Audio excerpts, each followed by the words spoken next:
Subscribe to our YouTube channel and press the bell icon to get the latest updates.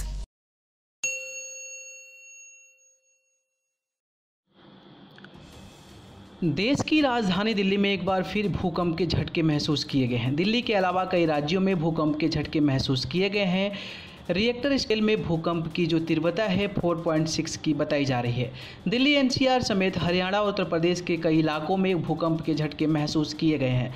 वहीं हरियाणा के रोहतक में भूकंप का केंद्र रहा है। रात 9:08 पर आए इस भूकंप के झटके करीब 10 से 15 सेकेंड तक महसूस किए गए हैं। इस भूकंप की तीव्रता 4.6 आंकी गई है। वहीं सतह से 5 किलोमीटर अंदर इसकी गहराई बताई जा रही है। पिछले कुछ दिनों में देश की राजधानी में कई बार भूकंप के झटके महसूस किए गए हैं। 15 मई को दिल्ली में भूकंप का झटका महसूस किया गया है। हालांकि रिएक्टर स्केल पर भूकंप की तीव्रता केवल 2.2 थी।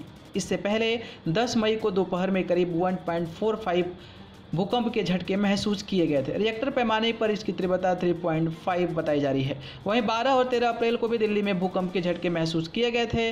12 अप्रैल को आए भूकंप की तीव्रता 3.5 थी, जबकि अप्रैल 13 को आए भूकंप की तीव्रता रिएक्टर स्केल पर देखी जाए तो 2.7 थी। दोनों भूकंप के झटकों का केंद्र दिल्ली ही था। लेकिन जिस तरीके से लगातार कोरोना काल में जिस तरीके से भूकंप लगातार आ रहे हैं, कहीं ना कहीं ये कुछ और चीज़ें दर्शा रही है जो कि हमारे शायद देश के लिए कुछ नुकसानदायक है। लेकिन इस तरीके की जो घटनाएं हैं, कहीं ना कहीं आदमी स्थिर है। और 7 बजे जिस तरीके से लॉकडाउन ख़त्म हो जा रहा है, उसके बाद से 7 बजे सुबह से लेकर 7 बजे के बाद इस तरीके से लोग घर में हैं, तो शायद स्थिरता के अनुभव को महसूस करते हुए इस जो भूकंप की तीव्रता है उसको माप ले पा रहे हैं और शायद उसकी जो जानकारी है वो कहीं ना कहीं उनको हो पा रही है।